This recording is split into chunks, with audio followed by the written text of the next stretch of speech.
Welcome દોસ્તો.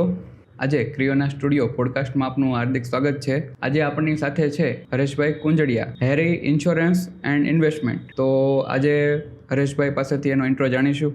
Thank you કે આજે તમે મને અહીંયા બોલાવ્યો, એના માટે સ્પેશિયલી થેન્ક યુ. તો હું મારી વાત કરું તો મારું નામ હરેશ કુંજડિયા છે. જેમ તમે કીધું, મારી કંપનીનું નામ હેરી ઇન્સ્યોરન્સ એન્ડ ઇન્વેસ્ટમેન્ટ છે, જે છેલ્લા 22 વર્ષથી એ ફિલ્ડ સાથે હું જોડાયેલો છું અને અત્યાર સુધીમાં હું 3000 કરતાં વધારે ક્લાયન્ટને સર્વિસ આપું છું.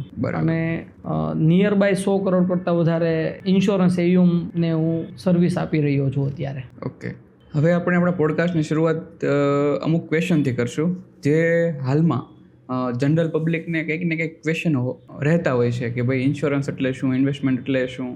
તો આજે આપણે આ પોડકાસ્ટ દરમિયાન પબ્લિકને આના વિશે અવેર કરશું અને નવી જાણકારી આપશું, નવી દિશા આપીશું. બરાબર? તો આજે આપણે પોડકાસ્ટની શરૂઆત કરીએ. તેમાં પહેલો ક્વેશ્ચન મારો એવો છે કે ઇન્વેસ્ટમેન્ટ અને ઇન્સ્યોરન્સ બંને વચ્ચે તફાવત શું છે? ઇન્વેસ્ટમેન્ટ અને ઇન્સ્યોરન્સના તફાવતની જો આપણે વાત કરીએ ને, તો ઇન્સ્યોરન્સ છે ને એ વ્યક્તિના સેફટી માટે હોય છે, સિક્યુરિટી માટે હોય છે કે ઓછા પૈસામાં વધારે ફાયદો કેવી રીતે લઈ શકીએ, વધારે એને બેનિફિટ કેવી રીતે મળે, તો એ ઇન્સ્યોરન્સ છે. અને ઇન્વેસ્ટમેન્ટ છે એ રોકાણ છે, એનો સ્પેશિયલી પર્પઝ છે બચત કરવી. ઓકે, તો આપણે જેટલું કમાતા હોય એમાંથી અમુક પૈસાને સાઈડ કરતા જઈએ તો એને આપણે ઇન્વેસ્ટમેન્ટ કહીશું. એમાંથી અમુક રકમ, આપણી આવકની અમુક રકમને આપણે ઇન્સ્યોરન્સમાં પણ ટ્રાન્સફર કરશું, જેથી આપણે લાઈફની સેફટી અને સિક્યુરિટી કવર થઈ શકે. તો આ ડિફરન્ટ છે ઇન્સ્યોરન્સ અને ઇન્વેસ્ટમેન્ટમાં. આજનો તો મને ખ્યાલ આવી ગયો, પણ ઘણી બધી વાર એવું થતું હોય છે કે ઇન્સ્યોરન્સમાં પણ ઘણા બધા પ્રકાર આવતા હોય છે. તો લોકોને ઇન્સ્યોરન્સમાં જે પેટા પ્રકાર આવતા હોય તેમાં લોકોને ખ્યાલ નથી હોતો. તો મારે પણ એક ક્વેશ્ચન છે કે જે આ લાઈફ ઇન્સ્યોરન્સ છે અને ટર્મ ઇન્સ્યોરન્સ છે, તો આ બંને વચ્ચે શેનો તફાવત છે? ઓકે, જો નોર્મલી વાત કરીએ ને તો ટર્મ ઇન્સ્યોરન્સ છે ને એ એક લાઈફ ઇન્સ્યોરન્સ જ છે. પણ તમે જેમ કીધું એમ કે ઘણા લોકોને ખ્યાલ ન હોય કે ટર્મ ઇન્સ્યોરન્સ એટલે શું ને લાઈફ ઇન્સ્યોરન્સ એટલે શું. તો ટર્મ ઇન્સ્યોરન્સ એક લાઈફ ઇન્સ્યોરન્સ જ છે. પણ લાઈફ ઇન્સ્યોરન્સના આપણે બેઝિકલી વાત કરીએ તો લાઈફ ઇન્સ્યોરન્સના ઘણા બધા પાર્ટ છે.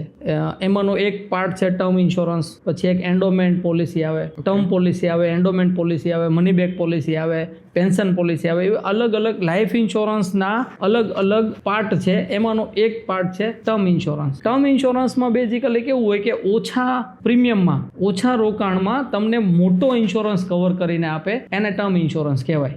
નોર્મલી વ્યક્તિને જ્યારે પૈસાની અછત છે, એટલે ઓછા પૈસાનું રોકાણ કરવું છે, એની આવકની મર્યાદા પ્રમાણે એને સેફટીની વધારે જરૂર છે, સિક્યુરિટીની વધારે જરૂર છે, અને રોકાણ બચત ઓછા પૈસાની કરી શકે એમ છે. તો એવા સંજોગોમાં વ્યક્તિ ટર્મ ઇન્સ્યોરન્સ લેવાનું પસંદ કરતો હોય કે જેનાથી એને થોડા પૈસાની પ્રીમિયમ ભરી અને મોટો ઇન્સ્યોરન્સ લઈ શકે. એને ટર્મ ઇન્સ્યોરન્સ આપણે કહીએ છીએ. ટર્મ ઇન્સ્યોરન્સ એ લાઈફ ઇન્સ્યોરન્સનો જ એક ભાગ છે. ઓકે, અને આ મ્યુચ્યુઅલ ફંડ અને એસઆઈપીમાં શું ડિફરન્ટ હોય છે? તમારો સેમ જ પાછો ક્વેશ્ચન છે કે મ્યુચ્યુઅલ ફંડ અને એસઆઈપીમાં શું ડિફરન્ટ છે. તો આમાં પણ સેમ એવું જ છે કે મ્યુચ્યુઅલ ફંડનો એક પાર્ટ છે, મતલબ એની અંદરની પેટા એક ભાગ છે કે એસઆઈપી છે. એમ કે મ્યુચ્યુઅલ ફંડ એટલે શું, આપણે પહેલાં બેઝિકલી વાત કરીએ કે મ્યુચ્યુઅલ ફંડ એટલે શું. કે મ્યુચ્યુઅલ ફંડ એટલે કે આપણા પૈસાનું કંપની દ્વારા શેર બજારમાં રોકાણ. જેમ કે સમજો હું છું તો હું ડાયરેક્ટ શેર બજારમાં પૈસા રોકવા જાઉં તો મારી પાસે નોલેજ પણ એટલું બધું નથી, અથવા તો મતલબ કોઈ વ્યક્તિ પાસે એટલું નોલેજ નથી કે એને કયા શેર લેવા, કયા શેર વેચવા, એની ખબર નથી. એની પાસે સમય એટલો નથી કે સવારે 9:30 થી 3:30 વાગ્યા સુધી માર્કેટની સામે બેસી રહી રિસર્ચ કરી શકે કે જેનાથી એ પૈસા રોકાણ કરે. તો એવો જેની પાસે સમય નથી અથવા જેની પાસે એવું નોલેજ નથી, તો એના માટે બધી કંપનીઓ, અલગ અલગ મ્યુચ્યુઅલ ફંડની કંપનીઓ એવા વ્યક્તિઓના 1000, 2000, 5000, 25000, 50000 કે લાખ રૂપિયાના દર મહિને પૈસા જમા થાય અને એ ફંડ ભેગું થાય અને એ કંપની શેર બજારમાં રોકાણ કરે. અને શેર બજારમાં એના જે ફંડ મેનેજર હોય, મ્યુચ્યુઅલ ફંડ કંપનીના જે ફંડ મેનેજર હોય, એ લોકો નોલેજેબલ હોય, કંપની રિસર્ચ કરતી હોય, એના માર્કેટના રિસર્ચ ચાલતા હોય, એના આધારે એ લોકો ઇન્વેસ્ટમેન્ટ કરે અને એમાંથી જે રિટર્ન મળે એ રિટર્ન વ્યક્તિને મળે, એનું જે ઇન્કમ છે એ વ્યક્તિને મળે, એને મ્યુચ્યુઅલ ફંડ કહેવાય. કે આપણા જ પૈસા ડાયરેક્ટ શેર બજારમાં રોકાણ કરવાના બદલે હું કંપની દ્વારા શેર બજારમાં રોકાણ કરું છું, કે જે કંપનીના પ્રોફેશનલ વ્યક્તિઓ ઇન્વેસ્ટમેન્ટ કરશે શેર બજારમાં, એ થયું મ્યુચ્યુઅલ ફંડ. હવે મ્યુચ્યુઅલ ફંડના 4, 5, 7 અલગ અલગ પાર્ટ છે.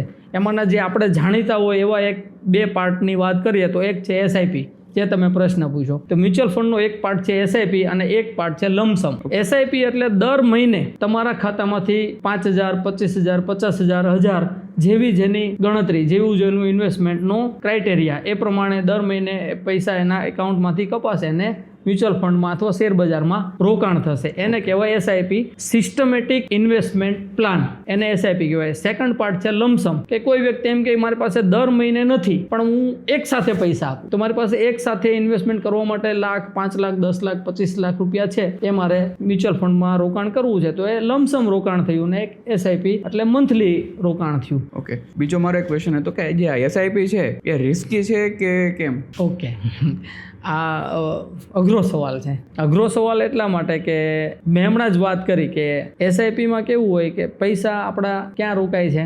શેર બજારમાં. ઓકે, બેઝિકલી તો એ જે પણ પૈસા આપણે રોકાણ કરીએ છીએ એસઆઈપીમાં કે લમસમમાં, એ પૈસા શેર બજારમાં રોકાય છે, ડાયરેક્ટ માર્કેટમાં રોકાય છે. તો ડાયરેક્ટ માર્કેટમાં રોકાય છે તો આપણે નોર્મલી એવું વિચારીએ કે શેર બજાર રિસ્કી છે, માર્કેટ અપ ડાઉન તો થાય છે. પરંતુ જ્યારે તમે લાંબા સમય માટે રોકાણ કરો છો, 10 વર્ષ, 15 વર્ષ, 20 વર્ષ, 8 વર્ષ, 25 વર્ષ, તો એવા લાંબા સમયના ક્રાઇટેરિયામાં મોટા ભાગે પૈસા રિસ્કી, મતલબ માર્કેટ અપ જ છેલ્લા 5, 10, 15, 20 વર્ષની ગણતરી કરીએ તો જ્યારે 10,000 માર્કેટ હતું અત્યારે 75,000, 80,000 છે. તો 10,000 થી લઈ અને 80,000 સુધી આવ્યું ઉપર, પણ એ આવતા જેમ ઇસીજી ચાલે એમ અપડાઉન ચાલ્યું છે. તો રિસ્કી પણ છે અને રિસ્કી નથી પણ. તમે લાંબા સમય માટે રાખો છો તો તમને સારું એવું એમાં રિટર્ન મળે છે. પરંતુ જ્યારે માર્કેટ માઇનસ હોય, તમારું રોકાણ ચાલુ છે, તમે પૈસા રોક્યા છે, અને જ્યારે માર્કેટ માઇનસ હોય, તમારું ફંડ માઇનસ હોય, ત્યારે જો તમે એમાંથી વિડ્રોલ કરો છો તો તમને લોસ આવે તો એ રિસ્કી કહેવાય. પણ એ સમયે તમે ઊભા રહ્યો કે ભલે પૈસા માઇનસ છે, જ્યારે પ્લસ થશે ત્યારે આપણે એમાંથી લેશું. તો જ્યારે પૈસા પ્લસ થાય ત્યારે લ્યો, એટલે એ તમને પ્રોફિટ આપીને જાય છે. લાંબા સમયનું રોકાણ પ્રોફિટેબલ હોય છે એસઆઈપીમાં. એવું ઘણા વર્ષોના અનુભવ પરથી અમે શીખ્યા છે અને અમે જાણીએ છીએ. જ્યાં ઇન્સ્યોરન્સ હોય છે, કોઈ પણ વ્યક્તિ માટે લાઈફ ઇન્સ્યોરન્સ કે ટર્મ ઇન્સ્યોરન્સ કેટલો મહત્વનો હોય છે? લાઈફ ઇન્સ્યોરન્સ કે ટર્મ ઇન્સ્યોરન્સ દરેક વ્યક્તિ માટે ખૂબ મહત્વનો હોય. જેમ કે આપણે વાત કરીએ ટર્મ ઇન્સ્યોરન્સની, તો ટર્મ ઇન્સ્યોરન્સ હમણાં વાત કરી કે એવી રીતે કે ઓછા પ્રીમિયમમાં મોટું રિસ્ક આપે છે. તો જ્યારે આપણે ગુજરાતમાં, ભારતમાં, આપણા સમાજમાં જોઈએ છે કે એક વ્યક્તિની ઉપર આખું ઘર નભતું હોય છે, કમાવાવાળા એક વ્યક્તિ હોય છે અને એના પરિવારનો આખો બોજ એના ઉપર હોય છે, એની આવક ઉપર જ તે ઘરનું ગુજરાન ચાલતું હોય. તો એવા સમયે જો એ વ્યક્તિને કાંઈ થયું, જો એ વ્યક્તિ નથી, તો એનો પરિવાર મુશ્કેલીમાં મુકાઈ જાય. તો એ મુશ્કેલીમાં ન મુકાય એના માટે ટર્મ ઇન્સ્યોરન્સ અથવા લાઈફ ઇન્સ્યોરન્સ જરૂરી છે. હવે ટર્મ ઇન્સ્યોરન્સ અને લાઈફ ઇન્સ્યોરન્સમાં ટર્મ ઇન્સ્યોરન્સ સસ્તો છે, ઓછા પૈસામાં ઇન્સ્યોરન્સ આપે છે, પણ એમાં તમે જે પૈસા ભરો છો એ તમને પાછા નથી આવતા. એ ટર્મ ઇન્સ્યોરન્સ છે. તો ઓછા પૈસામાં મોટું રિસ્ક કવર કરે છે, પરંતુ એ પૈસા તમારા જાય છે, મતલબ એ રિટર્ન નથી આવવાના એ ટર્મ ઇન્સ્યોરન્સના પૈસા. તો એ ટર્મ ઇન્સ્યોરન્સ છે. અને life insurance, term insurance life ઇન્સ્યોરન્સનો એક ભાગ છે કે એમાં પૈસા તમે ભરો છો 10 વર્ષ, 15 વર્ષ, 20 વર્ષ, જેટલી મુદત તમે રાખો એ મુદત પછી તમને બોનસ સાથે રિટર્ન પૈસા આવે છે. એવા પણ અમુક પ્લાન હોય છે. અને જે 5-5 વર્ષે વચ્ચે પૈસા પાછા 5 વર્ષે, 4 વર્ષે, 3 વર્ષે, એવા પણ ઘણા બધા લાઈફ ઇન્સ્યોરન્સના પ્લાન હોય છે. તો લાઈફ ઇન્સ્યોરન્સ અને ટર્મ ઇન્સ્યોરન્સ દરેક વ્યક્તિના જીવનમાં ખૂબ જ ઇમ્પોર્ટન્ટ છે, ખૂબ જ જરૂરી છે કે એના પરિવારની સુરક્ષા માટે, એના બાળકોના ભવિષ્ય માટે, એના બાળકોના ભણતરના પ્લાનિંગ માટે ઇન્સ્યોરન્સ ખૂબ જરૂરી છે, બચત ખૂબ જરૂરી છે. એક નોર્મલ વ્યક્તિ ઘર ચલાવતો હોય એના માટે અને બિઝનેસ માટે કેટલું સેફ્ટી ફંડ હોવું જરૂરી છે? જો નોર્મલ વ્યક્તિ ઘર ચલાવતો હોય, તમે જે પ્રશ્ન પૂછો તો એને મતલબ અમારી ઇન્સ્યોરન્સની ભાષામાં આપણે કહીએ human life value. Okay. Human life value કે વ્યક્તિની કિંમત. જેમ કે તમારી પાસે ગાડી હશે, કોઈ પણ કાર હશે, તો કારની એક કિંમત હશે ને. જ્યારે આપણે કારનો ઇન્સ્યોરન્સ કરીએ તો ઇન્સ્યોરન્સ શાના આધારે થાય? એની કિંમતના આધારે, એની આઈડીવીના આધારે કે એની આઈડીવીના આધારે. આઈડીવી એટલે એ કારની કિંમત. એવી જ રીતે હ્યુમન લાઈફ વેલ્યુ એટલે એ વ્યક્તિની કિંમત. તો એ કેટલી હોવી જોઈએ નોર્મલી એવું ગણતરી કરીએ તો હ્યુમન લાઈફ વેલ્યુ નું કેલ્ક્યુલેશન એવું હોય કે સમજો અત્યારે કોઈ 40 વર્ષના વ્યક્તિ છે અને નોર્મલી આપણે 60 વર્ષે રિટાયર થતા હોય, જે જોબ કરતા હોઈએ અથવા કામ કરતા કોઈ પણ વ્યક્તિ એમ ગણતરી કરે કે મારે 60 વર્ષે રિટાયર થવું છે, તો 40 વર્ષથી 60 વર્ષ જે 20 વર્ષ છે એ 20 વર્ષ દરમિયાન અત્યારે જેટલા રૂપિયા કમાય છે અને ભવિષ્યમાં જે કમાવાના છે આવતા 20 વર્ષમાં, તો અંદાજે 10 લાખ રૂપિયા કમાતા હોય તો આવતા જે ગ્રોથ સાથે આવતા 20 વર્ષમાં એ કદાચ 10 કરોડ રૂપિયા સુધી કમાશે. નોર્મલી આપણે ગણીએ તો 10 કરોડ રૂપિયા જે કમાશે એ વ્યક્તિના ન રહેવાથી એના પરિવારને 10 કરોડની લોસ આવે. તો એ લોસ જે આવે છે એ વ્યક્તિની હ્યુમન લાઈફ વેલ્યુ ગણી શકાય. કહી શકાય કે ભાઈ આ વ્યક્તિની હ્યુમન લાઈફ વેલ્યુ 10 કરોડ રૂપિયા છે, તો એ એટલો ઇન્સ્યોરન્સ એનો હોવો જોઈએ. તમે જેમ કીધું કેટલો હોવો જોઈએ, તો એટલો એનો ઇન્સ્યોરન્સ હોવો જોઈએ. આ એક ક્રાઇટેરિયા. બીજો ક્રાઇટેરિયા એવો છે કે સમજો એના બાળકો કોઈ 10 વર્ષના, કોઈ 12 વર્ષના, કોઈ 8 વર્ષના, કોઈ નાના છે, તો નોર્મલી એવું થાય કે જ્યારે એના બાળકો પગભર થાય, કમાવા માંડે, ત્યાં સુધી એના ન રહેવાથી એના પરિવારનું ગુજરાન ચાલે એટલા પૈસા એની પાસે હોવા જોઈએ. એફડીમાં હોય, શેર બજારમાં હોય, કોઈ જગ્યાએ રોકાણમાં હોય કે ઇન્સ્યોરન્સમાં હોય. એ વ્યક્તિના ન હોવાથી એ ફંડ એના પરિવારને મળે એટલો એનો ઇન્સ્યોરન્સ હોવો જોઈએ, એટલું એનું બચત હોવું જોઈએ. સેમ તમે બિઝનેસનું કીધું, આ આપણે વાત કરી કોઈ પરિવાર માટે. હવે બિઝનેસની વાત કરીએ તો ઘણી વખત એવું થતું હોય કે બિઝનેસ કોઈ વ્યક્તિના સાથે કાંઈ એવી ઘટના બની જાય તો એનો આખો બિઝનેસ પડી ભાંગે છે, બિઝનેસ બંધ થઈ જાય છે. તો આ કેસમાં પણ એવું કહી શકાય કે ધંધો ચલાવવા માટે રેગ્યુલર જે ફંડની જરૂર પડતી હોય એ વ્યક્તિના ન રહેવાથી એ ફંડ એને મળે, એના બિઝનેસને મળે એટલા રૂપિયાનો ઇન્સ્યોરન્સ અથવા એટલા રૂપિયાની એફડી એ વ્યક્તિ માટે જરૂરી છે, એ બિઝનેસ માટે જરૂરી છે. જેમ કે પાર્ટનરશિપ, ઘણી વખત પાર્ટનર્સ હોય, કોઈ બિઝનેસમાં પાર્ટનર હોય, 2, 3, 4 પાર્ટનર્સ હોય, તો એક પાર્ટનર, 2 પાર્ટનર હોય, 3 પાર્ટનર હોય, એમાં એક પાર્ટનરની સાથે કોઈ એવી અઘટિત ઘટના બને તો એ વ્યક્તિની કંપની ઉપર એ વ્યક્તિના કારણે કંપની ઉપર ઘણી લોસ આવતી હોય, કેમ કે કંઈક ડિપાર્ટમેન્ટ એ સંભાળતા હોય, તો એના દ્વારા કંપનીને જે લોસ આવવાનો છે અથવા ત્રણેય મળીને 33% પાર્ટનર હોય તો કંપનીની વેલ્યુએશનના 33% જેટલો એનો ઇન્સ્યોરન્સ હોવો જોઈએ. કે કોઈ વ્યક્તિના ન રહેવાથી જેટલો ફાઇનાન્શિયલી લોસ કંપનીને અથવા પરિવારને આવવાનો હોય એટલો ઇન્સ્યોરન્સ એ વ્યક્તિનો અથવા એક બિઝનેસનો હોવો જોઈએ, એવું મારું અંગત માનવું છે. મેડિક્લેમ લેતી વખતે કઈ કઈ બાબતોનું ધ્યાન રાખવું જોઈએ? ઓકે, હવે મેડિક્લેમ લેતી વખતે આ બહુ સારો પ્રશ્ન છે. મેડિક્લેમ લેતી વખતે આપણે છે ને ઘણી વખત ઉતાવળમાં બેંકમાંથી, એજન્ટમાં, કોઈ બી જગ્યાએથી મેડિક્લેમ પરચેસ કરી લઈએ, પણ મેડિક્લેમ લેતી વખતે ઘણી બધી એવી મહત્વની વાત હોય, આપણી પાસે માહિતી હોવી જોઈએ. જેમ કે પહેલી વાત તો એ છે કે મેડિક્લેમ જ્યારે તમે લ્યો છો ત્યારે તમારા અથવા તમારા પરિવારમાં કોઈ વ્યક્તિને કાંઈ બીમારી છે, કાંઈ તકલીફ છે, અથવા તો એમને ક્યારે છેલ્લા 5 વર્ષ 10 વર્ષમાં હોસ્પિટલમાં એડમિટ કર્યા છે, તો એ જે માહિતી છે એ મેડિક્લેમ કંપનીને, ઇન્સ્યોરન્સ કંપનીને તમારે આપવી જરૂરી છે. ઘણી વખત એ ન આપવાના કારણે ભવિષ્યમાં ઘણી તકલીફો ઊભી થતી હોય છે. જ્યારે બીજો કોઈ ક્લેમ આવે એને રિલેટેડ, ત્યારે તો ઇન્સ્યોરન્સ કંપની ક્લેમ રિજેક્ટ કરી દે છે. અને એ માહિતી આપવાથી તમારા પ્રીમિયમમાં કે તમારા ઇન્સ્યોરન્સમાં કોઈ ફરક પડવાનો નથી, પરંતુ છતાં પણ રહી જાય છે, ભૂલાઈ જાય છે, અથવા આપણે નથી આપતા કે ભાઈ એમાં શું આપવાનું, એવી ગણતરી આપણે એ માહિતી નથી આપતા. તો આ એક બહુ મહત્વની વાત છે કે આપણી મેડિકલ હિસ્ટ્રી મેડિક્લેમ લેતી વખતે આપણે આપવી જોઈએ. બીજું કે મેડિક્લેમના જે ટર્મ્સ કન્ડિશન છે એ આપણે બરાબર જાણવી અને સમજવી જોઈએ. જેમ કે અત્યારે જોઈએ ને તો એક વસ્તુ દરેકમાં એક કોમન ઇસ્યુ આવતો હોય છે જ્યારે ક્લેમ આવે ત્યારે, કે ઘણી બધી કંપની છે ને રૂમ, આપણે જે હોસ્પિટલમાં જ્યારે એડમિટ થઈએ ને તો રૂમનું ભાડું, એક દિવસનું ભાડું તમારા જેટલા લાખનો ઇન્સ્યોરન્સ છે એનો 1% પ્રમાણે આપતી હોય છે. જેમ કે 10 લાખનો કે 5 લાખનો તમારો ઇન્સ્યોરન્સ છે તો તમે મેક્સિમમ 5000 વાળો રૂમ રાખી શકો. તો એ સમયે કદાચ ને કોઈ મોટી હોસ્પિટલ હોય તો ત્યાં 7000, 8000, 10000 વાળો રૂમ હોય તો આપણે એવું વિચારીએ કે કંઈ નહીં 2000 હું ઘરના ભરી દઈશ અને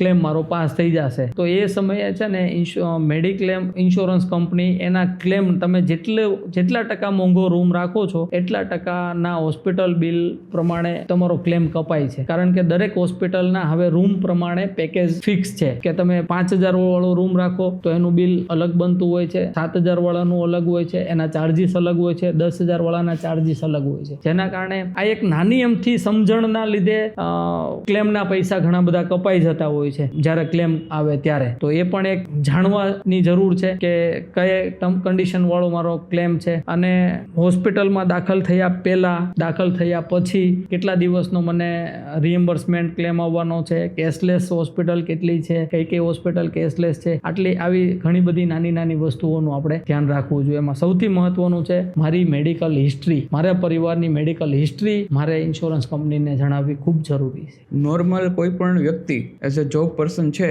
તેમને ઇન્વેસ્ટમેન્ટ કરવું હોય તો એને કેટલા રૂપિયાનું ઇન્વેસ્ટમેન્ટ કરવું જોઈએ? ઓકે, જેમ કે આપણે બધા જાણીએ છીએ કે ભગવાને, સ્વામિનારાયણ ભગવાને અથવા શિક્ષાપત્રીમાં પણ લખ્યું છે અથવા આપણે આપણા વડવાઓ પાસેથી શીખ્યા છીએ કે તમે જેટલું કમાતા હોય ને એના 20% તમારે બચત કરવી જોઈએ. તો દરેક જોબ પર્સન જે કમાતા હોય એના 20% જેટલી ઓછામાં ઓછી બચત એને કરવી જોઈએ. હવે એ 20%માં એક અલગ અલગ કઈ જગ્યાએ બચત કરે છે એ વ્યક્તિ પર ડિપેન્ડ છે, પણ એના આવકના ઓછામાં ઓછી 20% બચત એને કરવી જ જોઈએ એના ભવિષ્ય માટે. ઇન્સ્યોરન્સ અને ઇન્વેસ્ટમેન્ટનું જીવનમાં શું મહત્વ છે? ઇન્વેસ્ટમેન્ટ અને ઇન્સ્યોરન્સનું જીવનમાં મહત્વ નોર્મલી જો ઇન્સ્યોરન્સની તો આપણે વાત કરી કે ભાઈ જ્યારે કોઈ પરિવાર છે, કોઈ ઘર છે, કોઈ વ્યક્તિ છે, એ વ્યક્તિ જ્યારે પરિવારથી દૂર થઈ જાય છે અથવા હયાત નથી, એની સાથે કંઈક અઘટિત, ત્યારે જે પરિવારને તકલીફ ન પડે, એની લાઈફસ્ટાઈલ જળવાઈ રહે એટલા પૈસા એને આવે, એના માટે ઇમ્પોર્ટન્ટ જરૂરિયાત છે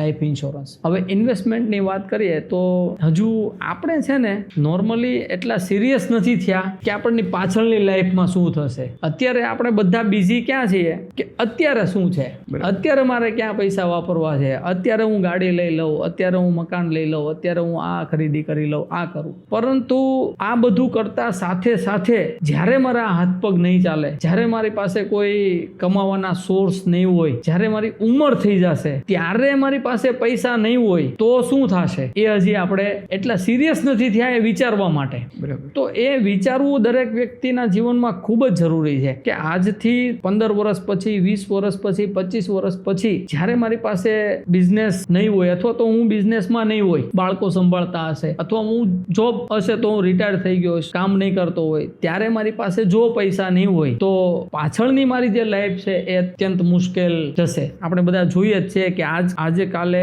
જે આપણા સોસાયટીમાં સોસાયટીના શું કહેવાય મંદિર પાસે કે કોઈ ચોરાહા પાસે, કોઈ વડ નીચે જે મોટી ઉંમરના જે દાદા કે જે વ્યક્તિઓ હોય છે એ લોકો ઘણા બધા લોકો સાથે મારી વાત થતી હોય, મળતા હોય, એને આપણે એના જીવનના અનુભવ પૂછતા હોય તો એવું સાંભળવા મળતું હોય છે કે ભાઈ સવારે 7 વાગે ઘરેથી આવી જવાનું અમારે અહીંયા અને બપોરે થાય ત્યારે ઘરે જવાનું, જમીને પાછું અહીંયા આવી જવાનું, સાંજે પાછું જમવા માટે ઘરે જવાનું. તો એનો આત્મસન્માન છે ને એ ઘવાય છે, કારણ કે એને લાખો કરોડો રૂપિયા કમાણા છે જ્યારે કમાતા હતા ત્યારે, પરંતુ કંઈક ને કંઈક કારણસર અત્યારે એમના હાથમાં પૈસા નથી, જેના કારણે એમને જે લાઈફમાં મજા આવવી જોઈએ, જે લાઈફ એને જીવવી છે એ લાઈફ એ જીવી નથી શકતા. એ જ પરિસ્થિતિ ભવિષ્યમાં અત્યારે આપણે બધા છીએ તો એની થવાની છે. તો એ ન થાય એના માટે આપણે અત્યારે ઇન્વેસ્ટમેન્ટ કરવું પડે, બચત કરવી પડે. તો બચત કરવાથી આ એક સૌથી મોટો પાર્ટ છે લાઈફનો, જેના વિશે હજી આપણે સિરિયસ નથી કે જ્યારે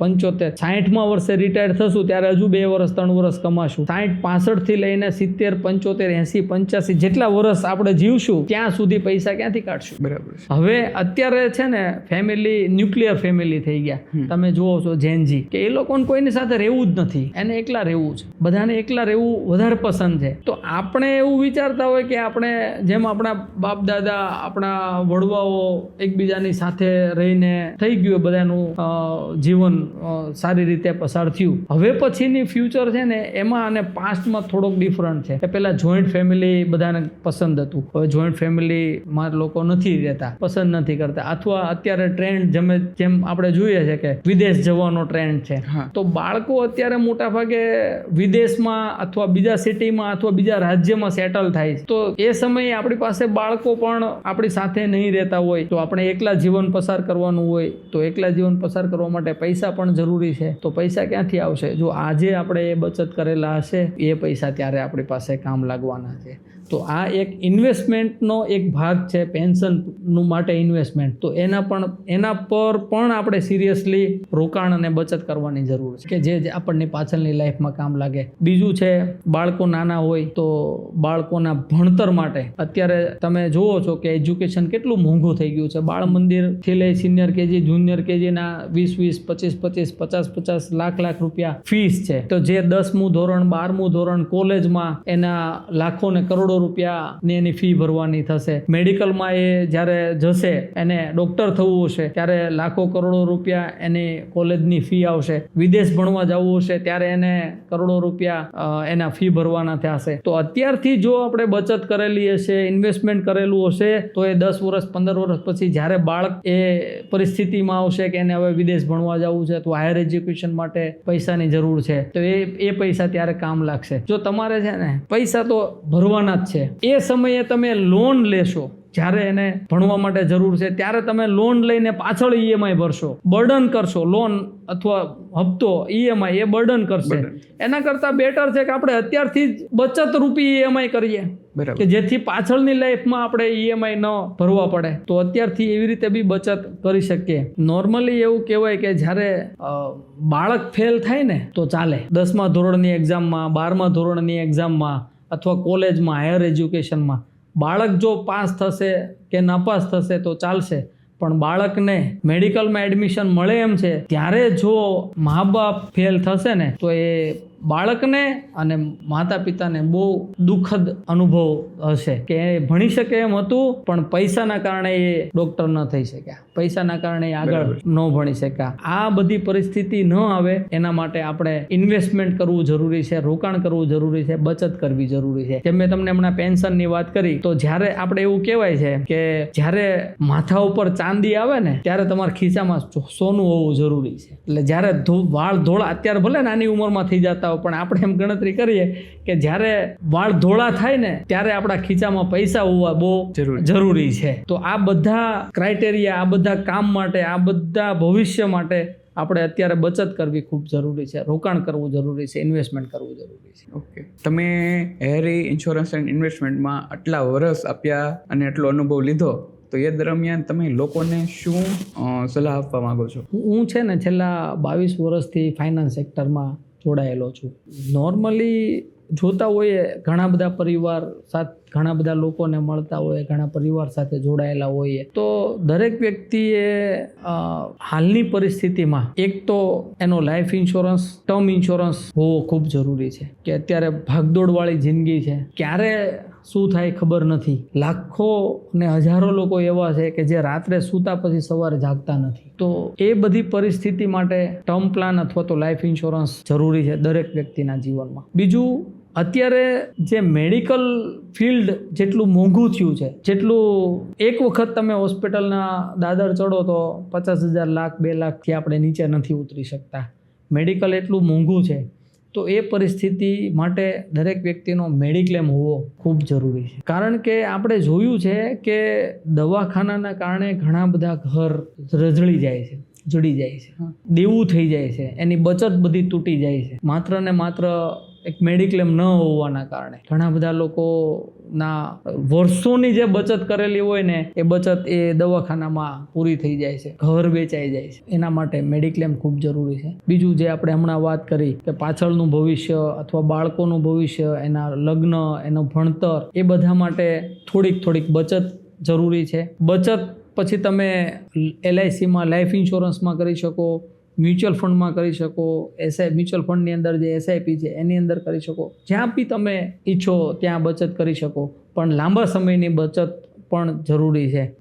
એક બહુ સસ્તો પ્લાન છે પર્સનલ એક્સિડન્ટ અત્યારે આપણે રોડ પર જતા હોય છે, ઘણા બધા એક્સિડન્ટ થતા હોય તો એક બહુ ઓછી કિંમતમાં આવતો હોય છે પર્સનલ એક્સિડન્ટ પ્લાન. એ પણ દરેક વ્યક્તિ 2-3 હજાર 5,000 રૂપિયાના પ્રીમિયમમાં 5-10 લાખ 20 લાખ નો ઇન્સ્યોરન્સ આવે છે.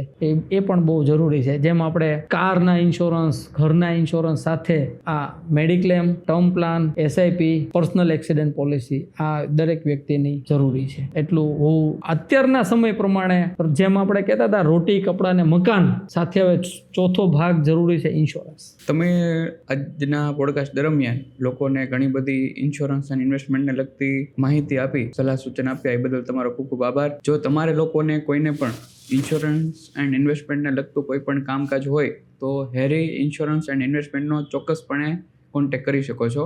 ધન્યવાદ. Thank you.